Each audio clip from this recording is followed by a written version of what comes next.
Ça fait exactement 37 heures que Ariane est en garde à vue. 37 heures, c'est énorme.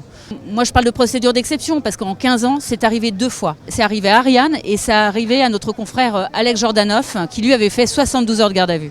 C'est absolument inadmissible.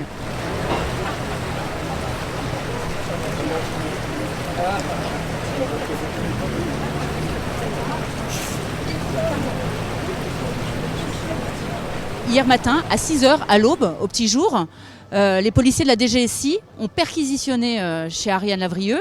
Ils l'ont mis en garde à vue par la même occasion. Ils ont perquisitionné pendant 10 heures dans son petit appartement marseillais. Pendant ce temps-là, elle était en garde à vue, elle n'avait pas d'assistance d'avocat. Elle était toute seule face aux questions des policiers de la DGSI, qui sont des policiers chevronnés, vous en doutez. Et elle a gardé le silence. Par la suite, elle a été emmenée au commissariat central de Marseille, où là, elle a pu rencontrer notre avocat pendant 30 minutes. Et depuis, elle est de nouveau en garde à vue, elle est auditionnée en permanence. La fatigue s'est accumulée et c'est pas évident de tenir la ligne, de rester silencieuse.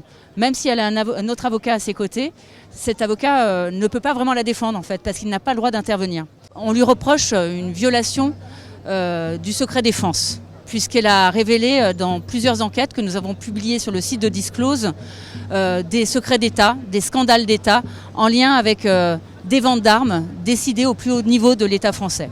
Alors on parle de ventes d'armes à l'Arabie Saoudite, aux Émirats Arabes Unis, des ventes d'armes aussi à la Russie jusqu'en 2020, malgré l'embargo européen sur les armes. On parle aussi d'une coopération des militaires français avec des militaires égyptiens, l'opération Sirli. Coopération qui a permis aux militaires égyptiens d'obtenir un certain nombre de renseignements de leurs homologues français et de bombarder des civils. Et il y aurait plusieurs centaines de morts suite à la transmission de ces informations.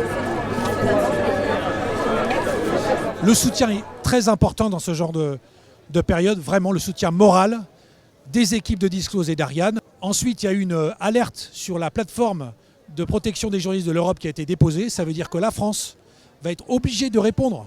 Pourquoi vous avez fait ça? En ce moment même, tous les pays européens regardent la France hontément. Mais qu'est-ce qui se passe en France? Qu'est-ce qui se passe sur la question de la liberté d'informer? Pourquoi l'atteinte au secret des sources? Au moment où, en Europe, il y a des discussions sur un règlement européen visant à légiférer sur la liberté des médias.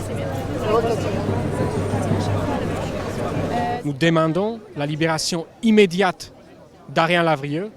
Nous demandons l'abandon de poursuites à son égard si elles ont été engagées pour son travail légitime de journaliste. Hier, c'était des convocations. Aujourd'hui, c'est une garde à vue, c'est une perquisition de 10 heures.